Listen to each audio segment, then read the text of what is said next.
Hey guys, and welcome back to Brexit. Brexit England, Northern Ireland, and Eastern Europe. And in Brexit England, very soon, probably in the next hour and a half, we're going to have a new Prime Minister. Now, we're wondering whether or not Rishi Sunak has just humiliated himself. And I think he has. I think he's just been completely humiliated because we are in, well, I speak England. We're England, right? And we've put, right, a brown guy up against a white woman. Seriously, this is a walk in the park for Liz Truss. Liz Truss, right? She didn't even really need to give any interviews or anything, right? Because this, once she was in the last two and it was just her and Rishi Sunak, then you know what? There's not really no competition there, because as incompetent as Liz Truss is, right, she would beat any brown or black person. It doesn't matter, especially right now in this country, because that's how shit is. Right? It doesn't matter that Rishi Sunak is probably much better than her as a candidate. Not for me.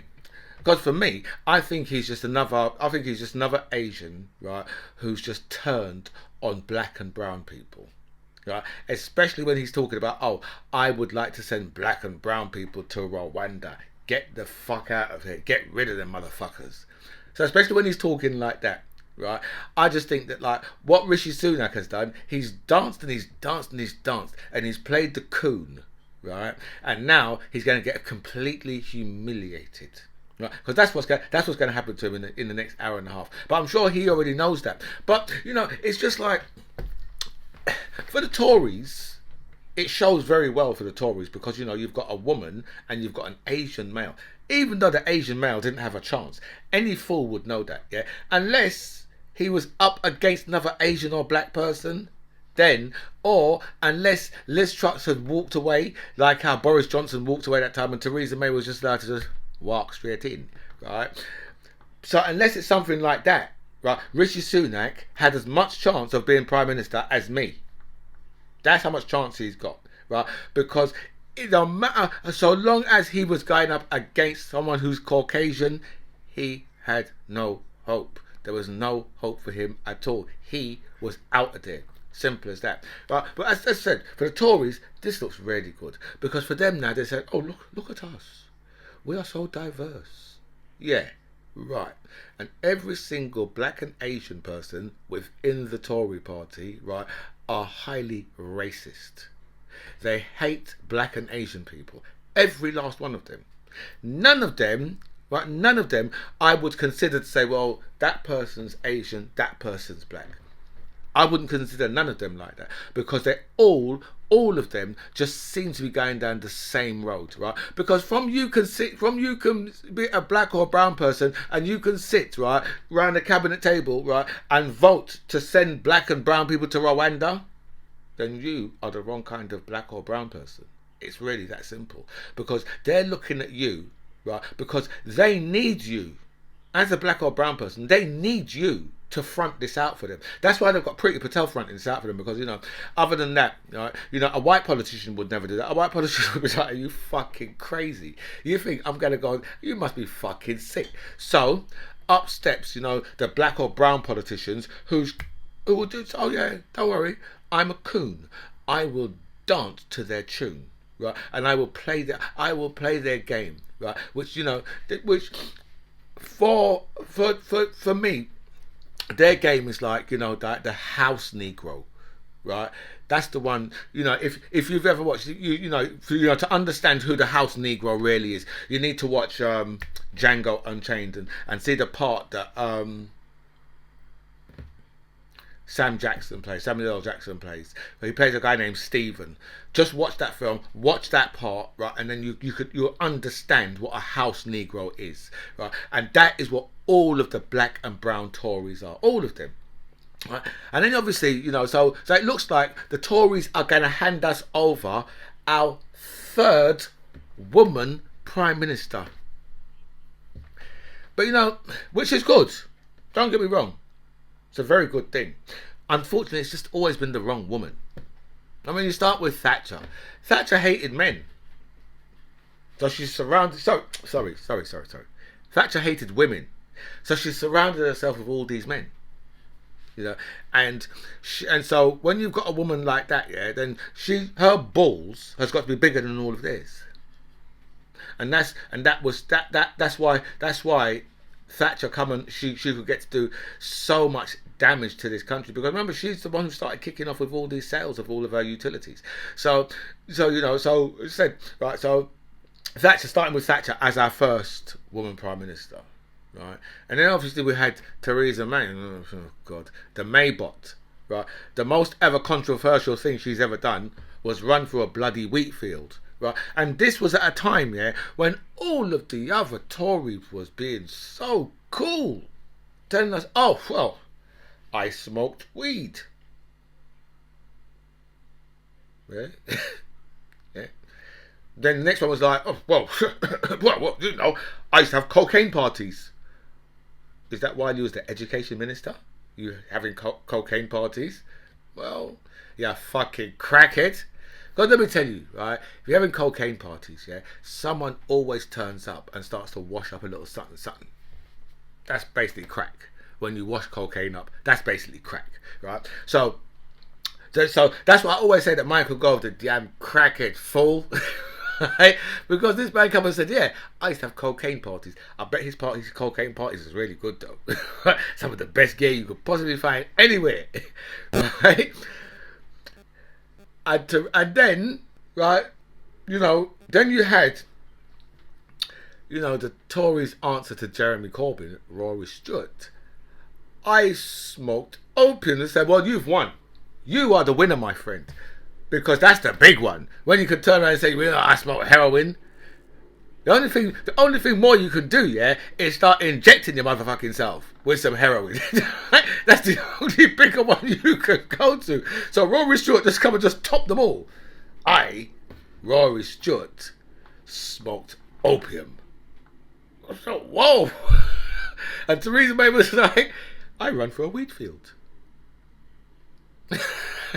Say, how did you expect her to be a good prime minister? Better than Boris Johnson, though. Don't get that twisted, right? But how would you expect her to be a good prime minister when the woman's right only experience on the dark side is to run for a wheat field? Now you can look at Liz Truss and you can see that she's been up to all sorts.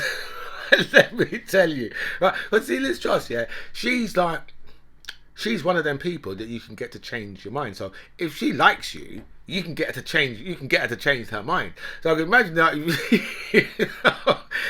Liz Truss has probably got some proper stories out there that she could probably tell. Of some of the stuff that she's got up to. But unfortunately, yeah, Liz Truss is she's like a weather sock. And she just go, whatever ways the wind is blowing, that's where Liz Truss is going, So whether or not Liz Truss is going to be a good prime minister.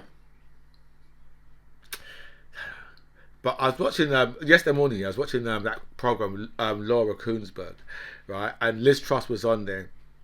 And obviously she's just spouting a lot of nonsense because, this is the thing with Liz Truss. She just speaks a lot of stuff and she gets a lot of words in the right order, but it's not specifically about the subject you've asked her about.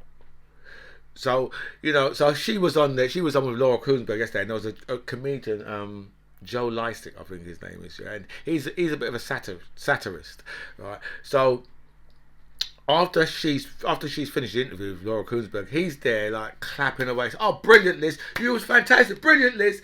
And it's because he's just taking the piss. But basically, what he's doing, yeah, is he's doing what I've seen James Cleverly do, or Jacob Rees-Mogg, the woman who was born divorced, Therese Coffey, right?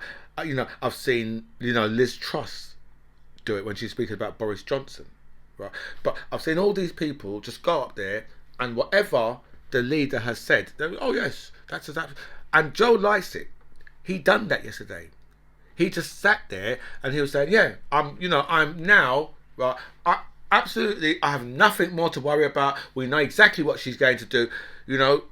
In the same way right, that one of the Tory politicians would have went up there and just backed up what she said, but he done it, right, and now he's on the front pages, I think, of the Daily Mail or something like that, saying, well, they're basically saying, this guy's taking a fucking, how dare he on the BBC. Thing is, right, but he's a comedian, right, so obviously, like, he's not, they're not asking him on there, right, they're asking him to come on there, like, to speak about his political views, but obviously from a comedic set point of view, and that's exactly what he's done, right, and they can't understand, right, they don't understand, actually, because he said, oh, well, I'm a right wing, he said, I'm very, very right wing. He's not. But he just put it across, and like, I've heard people on the radio this morning, explaining, that their parents saw him yesterday, and they thought that what he was saying was absolutely, what he was saying was true. But he was just holding up a mirror to these people, and they was, and they're getting so annoyed about it. Right, because this is the thing with the right wing and the far right. These people are some of the biggest snowflakes on the planet. You can't get more snowflakey than these guys. Right, these guys are so tetchy. They're unbelievably tetchy. Right, this country. I mean, now putting Liz Truss, because at the moment I still don't know, but it's probably next hour or so they're going to make the announcement, and then they've got to go and see the Queen in Balmoral, which is the first. But I think the Queen was just like, you know what, I can't bother with this bullshit. Every minute these guys are changing leader. Every 5 motherfucking minutes these guys are changing leader. And the Queen's just like, you know what, just come up and see me. I'm not bothering going back to Buckingham Palace to do this shit. You just come up and see me, right? Because I've had enough of your bullshit, right? So now, Boris Johnson's got to fly up. I don't know. He's probably going to fly up tomorrow. After, because today's his last day, so he's going to probably fly out tomorrow, and then, then either Rishi Sunak or Liz Truss, right, is going to fly out tomorrow to go and be anointed. Is it anointed?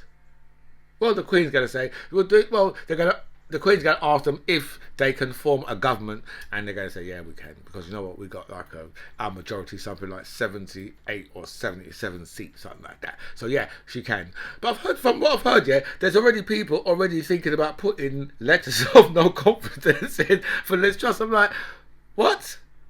How does that work? How the hell are you going to start putting in letters of no confidence for Liz Truss already? The woman hasn't even been anointed yet. And also, welcome back to By Any Means Necessary. Thank you so much for all your messages sent me. And a special thanks here to everybody who signed up to my channel. I feel so blessed with so much people that signed up. So thank you so much for that. I'll go through all your messages. I'll answer as many as I can. But I will like all your messages. And we are black. Oh, sorry. There's me again. I meant to say, and we are back. After my long break, right, after out from August, and the reason why I say that I'm black is because when I phone people, right, and I often have said to them, I'm black, right? Especially if they don't know, because if I put on my finest English, I don't want to turn up there and the people go, ah! And I go to them, what's wrong? I go, booger, and say, no, we thought you'd be taller. I was like, are you sure? Are you sure it's not? Are you sure? So, but anyway, right. I don't know if I've done the Sunday roast with political X and Max, and I was on as a guest with Darren from the Daily Blaze, which was really, really, really a real eye opener. Do you know what I mean? Because I was really blessed and felt really, really, really overwhelmed to be going on there, to be honest. I mean, to be asked, because anytime I've seen the Sunday roast, I've seen some really big names on there. You know what I mean? Like, some professors and all that type of stuff, right? And a lot of really really smart and clever YouTubers who I often watch, because I watch quite a few other YouTubers, and to see what's going on. So I quite often watch Political X and I've watched Maximilian quite a lot, and Darren from Daily Blaze I've watched quite a bit as well. So I was really pleased to go on with those guys because I've, as I said, I've really had a really good time, and then we had a bit of a chat in the green room and all that. See, there with the celebrity bit, the green room. I'm just joking. Anyway. So look, we've had massive floods in Pakistan, right? Now, you can look at that and say, something, yeah? Again, right? A country, right, that's being run fucking badly, just like this one. Because, they would have known that one day that shit was going to happen, right? And, they've got so much open land where they could have said, what we're going to do, we're going to build up loads of reservoir dams and dikes to make sure that if that shit ever happens, right, we can make sure we center the water to go to one place, and then we can collect it and use it for later. But no. See, this is what these governments. I think it's there's a lot of governments around the world, right, that just don't give a shit about the people of their countries, right? It's like, well, one day it might be we might get a really bad monsoon one day, and there might be hundreds of people killed, but but otherwise we have to spend a load of money to build all these dikes and reservoirs and lakes and all that. So what should we do? We'll just wait till the people are killed, and then we'll see where we go from there. And then it probably won't happen for another maybe 10, 20, 30, 40, 50, 60, 70 years, 100 years. It might not happen again. Right? So we'll be alright until then, and most people would have forgot. Well, most people wouldn't be alive in 70 years' time. So it would be no one's going to remember what actually happened. That's how these guys have been running. A lot of these governments in a lot of these countries. I don't know, but there seems to be certain countries where where they look out for their people. There seems to be but not many. There seems to be one or two, but not, as I said, not that many. But Pakistan could have spent a lot of money, right? And there are some very rich people from Pakistan. I don't know about living there, but there's some very, very rich people from Pakistan, right? So and I don't know how much millions they've raised, but they haven't raised enough. Yeah, that's a fact, right? Because I'm sure that some of the richest people in Britain are from Pakistan. Right. And when you hear about billionaires from some of these countries, yeah, and then you think to yourself, hold on, but that country's only raised £3 million. They've only raised £3 million to send. How does that work?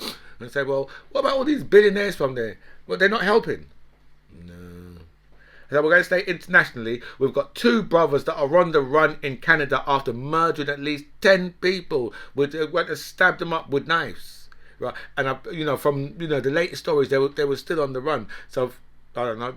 These guys must be going through some type of mental episode or something like that. And let's move over to America, where we go to Donald Trump, who can't find himself a lawyer. But then you think, well, who the hell, is going to want to work for Donald Trump, after he's ruined the careers of Rudy Giuliani, Michael Cohen, Sidney Powell, she's a cracking woman, right? All these people, right? The prominent names, right? Careers has been completely ruined. That John Eastman, he's another one. I'm sure he could well end up in prison, right? But he's ruined all these these lawyers' careers ruined, because everyone, most people who hang out with Donald Trump for long enough, right, your career will be ruined, right? So he's ruined all these people's careers, and now he's wondering why the hell he can't find himself a lawyer after his house got raided, right? And then you've got President Biden, who has said, that the MAGA lot, right, need to stop calling the FBI communists. Right, and they need to stop acting. They need to stop acting like fascists. He said some of them need to stop acting like fascists, and they're all like, "How dare you call us fascists?" I say, well, I don't think these guys are getting the definition of fascism. I don't think these guys understand what it means, because you've had for years. Right, they've been calling people on the left fascists. Oh, you're fascist, this, fascist, that, fascist, this, on the left. Right, now President Biden, right, has called out real fascism, because when you've got people turning up to the FBI headquarters, right, with guns, right, you know, it was very stupid. I must say, to anybody who's thinking of doing something like that, right, it's a very silly thing to do.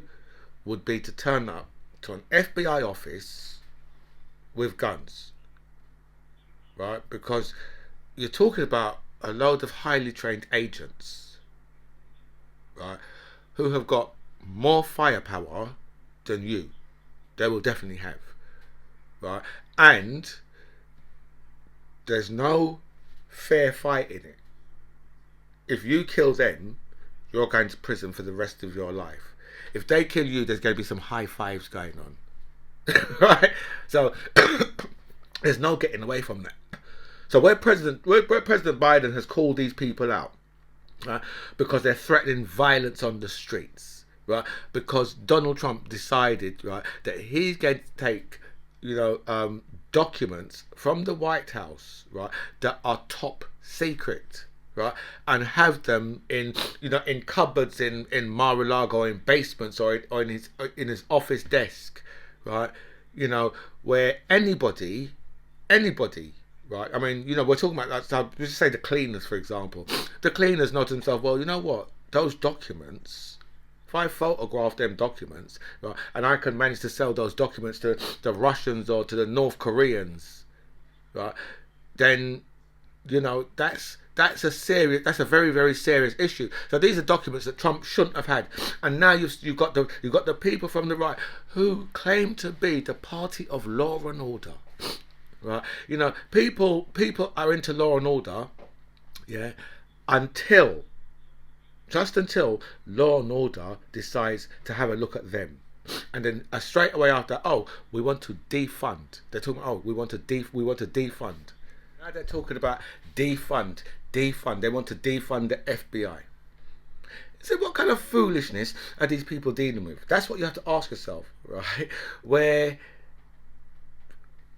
the FBI have been trying to get these documents back from Trump for months, right? Documents that he shouldn't have had in the first place, and still. These people are talking about, they're bringing up Hillary Clinton and Hunter Biden, and you get yourself seriously, for all of the crimes, that Donald Trump has committed, right? Whether it's attempted election, to try and change the election, with what he done in Georgia, all of these things, right? These people from the right wing are backing. I mean, you've got people beating American police officers with flagpoles, right? With American flags on the end of the pole, right? And these people they've got to find some way, right, that they can back these people. And you think, you're supposed to be the party of law and order. You're supposed to be a party of back the blue. But you see, the minute the blue comes after them, oh no. Because that's how policing works. Policing works like that with everybody, right? Because the minute the police bare their teeth to any community, right? It happens. We're just, it's just normal for us, for black people. This is just normal, right?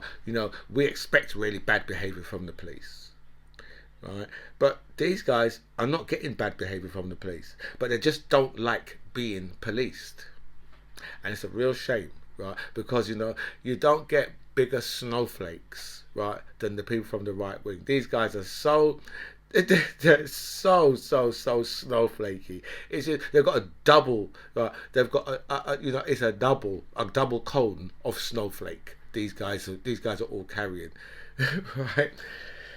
And we move back over to Britain.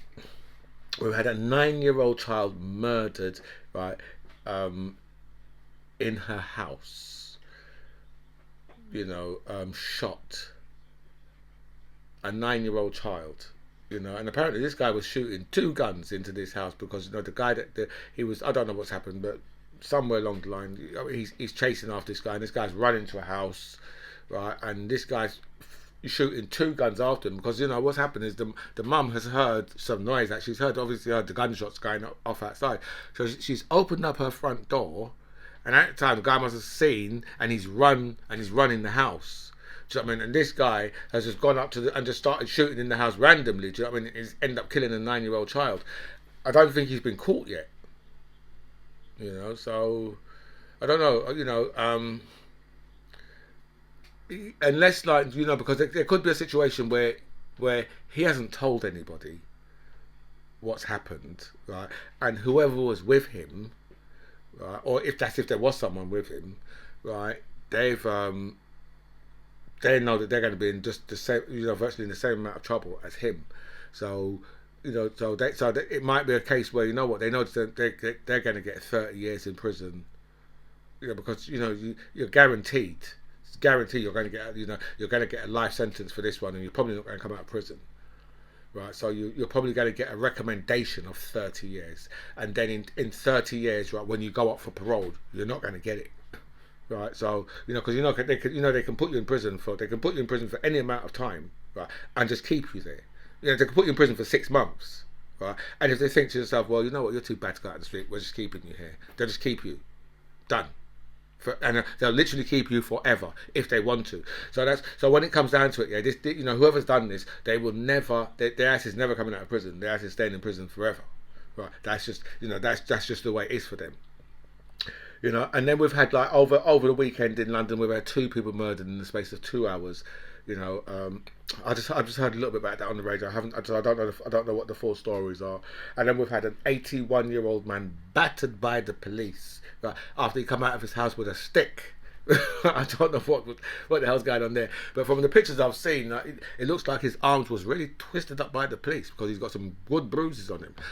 And apparently 6 police cars has turned up, and 10 or 12 police officers, have turned up there, and for an 81-year-old. But apparently, one of the police woman, I think a police woman, her face has been cut with the stick. With the stick somehow, do you know what I mean? Because obviously the police must have challenged him to put it down or whatever.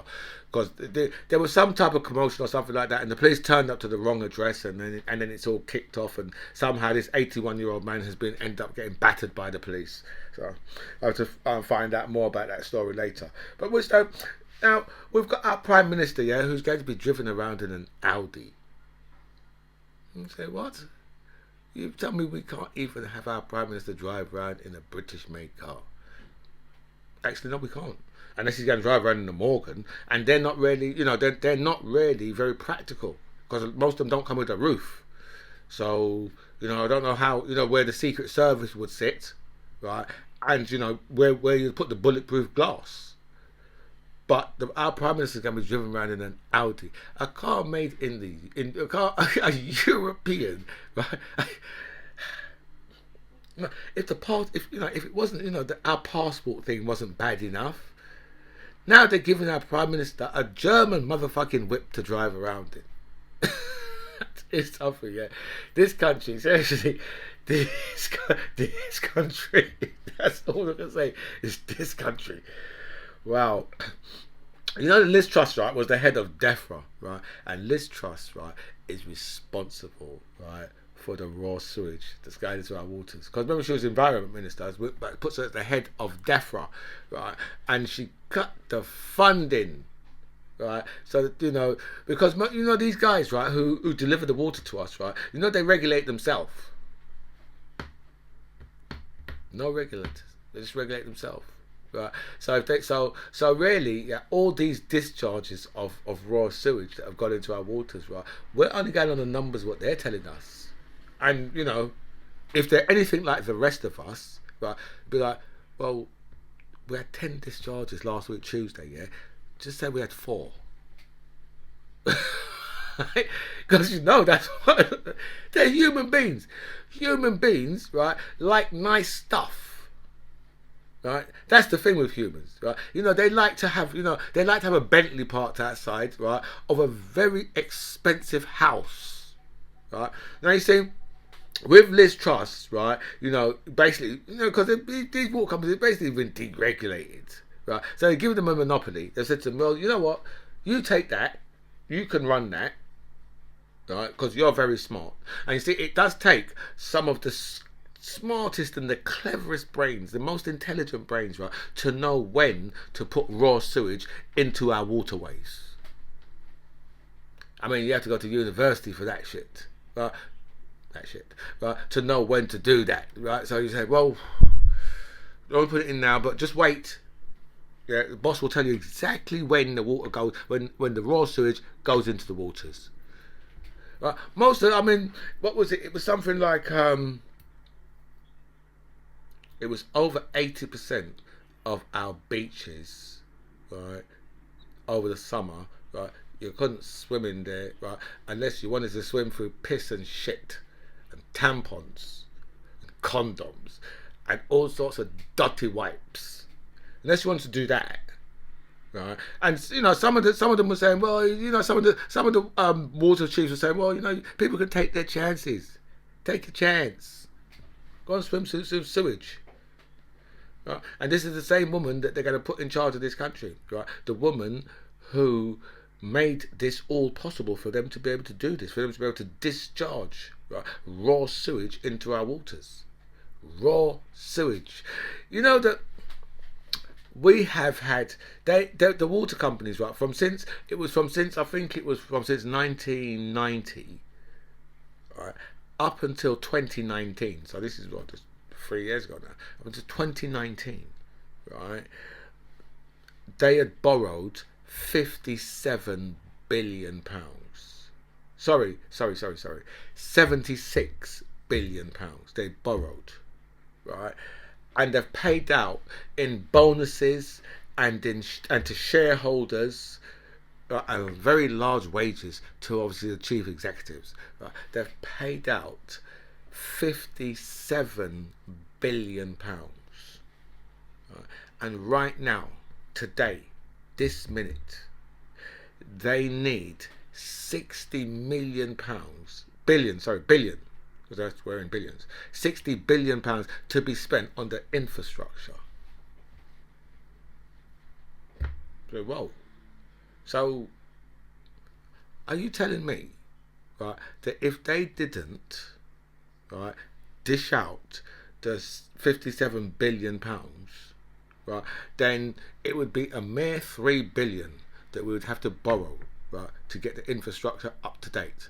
But that wouldn't be the case, because if the government was running it, the government would have been making the infrastructure, the government would have been doing the infrastructure, taking out the Victorian pipes as they go, because they'd have had all that money coming in, because, you know, these things are just cash cows, right? They're just a cow that's full of cash, right? So, you know, so the government would have been taking that, should have been taking that money, right, and paying, and building infrastructure up to date. So therefore, right, we wouldn't need 60 billion spent on it, right? We wouldn't need anything spent on it, because it would have all been brought up to date.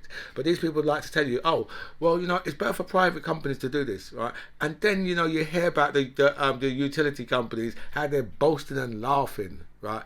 How they're going to be making about 170 billion pounds in profits over the next 2 years, and say, well, where's that money coming from? Where's that money coming from? The 170 billion that you're going to make, they just look at us and say, well, from you, stupid. Where else would you think it would come from? It could only come from you. I mean, come on, be serious. You know, so they're boasting about that, right? While we've got the utility companies putting raw sewage in, and the government talking about warm banks. Somewhere people can go and keep themselves warm, and then a lot of them, because they're saying, oh, these are going to be museums and libraries and all that stuff. So, well, a lot of the museums and libraries will come out and say, well, you do know that we're not going to be able to pay our electric, right? We're not going to have enough money to be able to pay our electric costs, because you're talking about, like, because you know what, we're going to have some serious problems, yeah, with our pubs, our restaurants, you know, all of our shops on our high street. I mean, if you think our high street's been killed off already, our high street is just about to get slaughtered, because these guys, there's no way that a lot of these shops are going to be able to afford the new electric costs and that's coming in, right? And, you know, obviously it's going to, you know, in the for a shop, commercial electric is going to be a lot different than having, you know, electric pumped into your house, because, you know, in your house, I don't think they're allowed to turn it off, but in, you know, in a shop, they'll more than likely be able to shut you off, they're more than likely going to be able to do that because it's commercial, So because I see one shop and they went from they've gone from £150 a month for their gas up to 450, and their electric has gone from £500 a month to 2,500. I saw, who was it? I see a story about another one, and their overall a year they was paying 25 million, right, and now it's gone up to 75 million. And say, well, what government, right, would take that kind of business and hand it over to private companies? A government, right, who have got a load of people who couldn't run a train line. That's who would do that, right? Because if you can't, as a politician, if you can't run a train line or the train service, if you can't run that, we'll say, well, what was we expecting seriously? What was we seriously expecting if these people can't run, if they can't do that? So we're gonna have so much of our businesses closed down. That's what's going to happen. These things are going to be closed. I don't know if you saw the story about obviously the P&O ferries. They have got profits of around £700 million after, right, they sacked off 800 members of their staff. Remember when they done that controversially, and the government was saying, "How this is terrible." Our government was, they're terrible. Right, they can't do this. And now they're just putting in the saying, yeah, this is our profit margin. So you see, getting rid of all of the UK workers, because UK workers, they're too expensive. That's the problem, right? You want UK, they can right, employ right, workers from other countries and get that job done a lot cheaper. And now P&O ferries are well back into the profit margin because there's 700 million they're putting in profit. So they're well back into the profit margin after doing that to all their British staff. Right? But the only people who have put themselves in that position is you. You put yourself in that position to firstly, right, to outprice yourself, and then, right, to vote against your own interests, because that's what's been happening for so many years. And now, right, the chickens and the turkeys have come home to roost. That's what's happening. That's what's happening in Britain, and that's why we're at a stage where people can't afford to pay their bills. But we was always going to get here. But now we're actually here now, and now we can see whether or not Liz Truss is going to come in and say, you know what, actually, I'm just going to freeze the utility costs, right? Really, what she should do is she should put them back to before we had the 54% raise. That's what she should put them back to. Because let me tell you this, right? I was a newsagent, right? So I had in my shop, I used to have the lottery. Right, which the lottery, right, they pay you 5%. God, lottery are like, well, yeah, what do you think we're going to do? Give you 20% of money for old rope? Fuck off. You get 5%. If you don't like it, we don't put the machine in your fucking shop. I said, well, 5p on every pound. Yeah, that's right. So that's what you get, 5% on lottery, right? But I also had like PayPoint, right? Now PayPoint, right, is between 1 and 3% on PayPoint. That's what they give you, because they're like, what are we gonna do? Do you think we're just giving you money because we like you? I say, fuck off. You get 3p, right, on every pound you take for us. Okay, that's how it works. Right? So that's how you should be when you're giving someone a monopoly, because I was the only person down my high street that had PayPal. There were shops, a couple more shops had lottery, but I was the only person. Sorry, PayPoint. I was the only person that had PayPoint, right? So people would come from miles around to use the PayPoint, right? Obviously, you want them to buy something else when they're in the shop, but they're coming from miles around to use the PayPoint. So PayPoint's just like, well, what are we, stupid? Why should we give you money for nothing? So yeah. So where you've got these utility companies, right? They should make sure, right? The government should make sure and say, well, listen, you know what? Your profit margin. This is what your profit margin is going to be. Everything else comes back to us. That's it. Right. And if you discharge raw sewage into our waters, then what's going to happen, right, is we are going to fine you a whole quarter's profit. So every bit of profit you make that quarter, we're taking. Okay, if you discharge any raw sewage into our waters, so the money what you get, right? Say, well, you know what? We're putting you on a 2 or 3 or 5% profit margin. That's your profit margin, which is still one hell of a lot of money, because you're talking about billions of pounds. So when you're talking about 5% of a billion, it's one hell of a lot of money, right? So right, and then all the rest of the money needs to go into the infrastructure. Right, and then once you finish paying for the infrastructure, the rest of the money comes back to central government. Right, you get yourself a bloody good wage, right, and you can get really decent bonuses out of the 5%, and you can get really decent bonuses as well out of it. Okay, so that's how they should be doing it if they want to give it over to private companies. But they're just like, no, no, no, no, no. Let's just give them and let them run it as and how they want to. Let's move over to some Brexit quickly, because I've been on like nearly 40 minutes, I think. Right. We will no longer have a direct train routes to Euro Disney, obviously because of our new immigration rules. So the French are like, well, you no longer need a direct route. You can go the long way around. This is Brexit, isn't it? As I said, Brexit has destroyed the United Kingdom, and there's so much people in this country, right, who I don't know. They should be able to see it. I'm sure they can see it. I'm sure they fully know what's going on, but they like to pretend as if to say Brexit's going great. Yeah, right. And we have a Kent brewery that was chosen to help champion the export trades after Brexit has complained about only having one customer left in the EU. And the government championed this place. The old dairy brewery in Kent, right?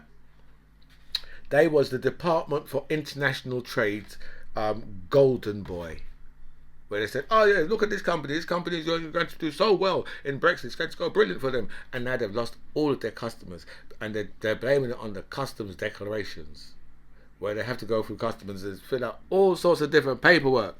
But say, well, this is what they voted for, right? You voted for that. Yeah.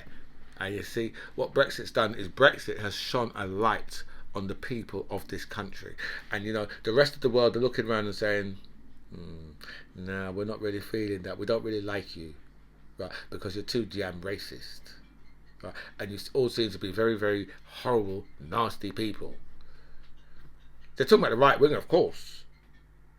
Right, And then we've got Aaron Banks, right, has written off £7 million in loans that he loaned to, like, the Vote Leave campaign, who's just gone into liquidation. Imagine that, right? That you've got £7 million to go and waste on shit like that.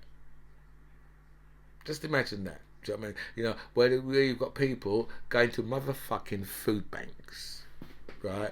And your £7 million that you have wasted, right, is going to go to help make it worse for those people who are going to food banks. That's what his £7 million has done, because it was paid for the Vote Leave campaign, because they did need some idiots, right, to invest a load of money. You've got the My Pillow guy in America who's just wasted like multi-millions of pounds, and in this country you've got Aaron Banks who's just wasted like tens of millions of pounds, right, on just on trying to make, right, people's lives worse off. So it's a great use of money, Aaron. And Tim Martin has said, get rid of the tariffs and Brexit starts to work. I don't think, right, that Tim Martin has got a grip on the whole Brexit thing yet. It's the whole scarecrow look, right? Because scarecrows don't have brains, do they? And that's what Tim Martin is missing. He's missing a brain, right? Because if he thinks, how does he think that get rid of what tariffs? I mean, if there's tariffs, what where are the tariffs from? Who's putting the tariffs on? He may well be talking about like all the new customs paperwork and all that type of thing, but you say, well, do realise that you can't get rid of that. You can get rid of that on our side of the water. You can get rid of all that on our side of the water. But if you're sending, and they're just like, well, you need to put that in blue ink. Is it blue ink or blank ink? Whichever ink it is, you need to put it in that, right? And the people in this country are like, oh, Maximilian was speaking about this. People in this country are like, oh, well, that's just a good reason for us leaving. And say, well, you just put your hands in your head. Yeah, no, you put your head in your hands, right? And you just think, oh, come on, please, give me a wall so I could just smack my head against it, right, and just get myself up to the big guy, right? Because these people, seriously, right? We never knew about any of these rules, right? Because we wrote these rules and none of them, right, related to us. But now we're finding out about them, so we're like, oh, what is it? A different colour ink. It's a good thing we're out of that. Yeah, we're out of it, right? But they're still making our bloody cars for our Prime Minister and making our fucking passports. But we're out of it. So Tim Martin, yeah, he hasn't. I don't think he's got to grips with what the whole Brexit thing means, because he was a champion of Brexit. But I don't think he's got to grips and understands what Brexit actually means. If he thinks, right, that Britain has any, I'm talking about one piece, just a titch, just a touch, just a little sample, right, of power, right, to tell the EU about cutting tariffs. Okay, Britain just had to sit back and say, if you want to beat me up, then I'm going to let you do that. That's what Britain has to do. It has to sit down and keep its motherfucking red, white and blue ass quiet, because it's got no say in anything. Right? It's lost all of its sovereignty. We've got all these countries who can dictate to us, right, and tell us what to do and when to do it and how to do it. And if we don't do it, then it's like, well, we're not going to trade with you. Okay, we'll do it. That's what Britain has to say. Well, he's got nothing. So Tim Martin doesn't seem to have gripped that yet. He will do, but then again, as a brainless scarecrow, he's going to find it difficult. And travellers are facing up to 6-hour delays travelling through Calais from the UK. I'm sure they knew exactly what they were when they voted for that. I'm quite sure of that, right? That when they voted, they was voting to say, well, we want to make sure that when we go on holiday, that we're held up at the borders that we could just drive through before, because we are so damn special that we are going to bring economic sanctions upon ourselves, because no motherfucker will do it, so we'll do it to ourselves. Anyway, guys, I've been on for quite a while now, 40 odd minutes, and it's my first day back, so you can forgive me for that, because it's my first day back. So I'm going to bow out of here. This, my friends, is By Any Means Necessary. I'm the MC John Ribbs. It was really nice to speak to you guys. Comments below.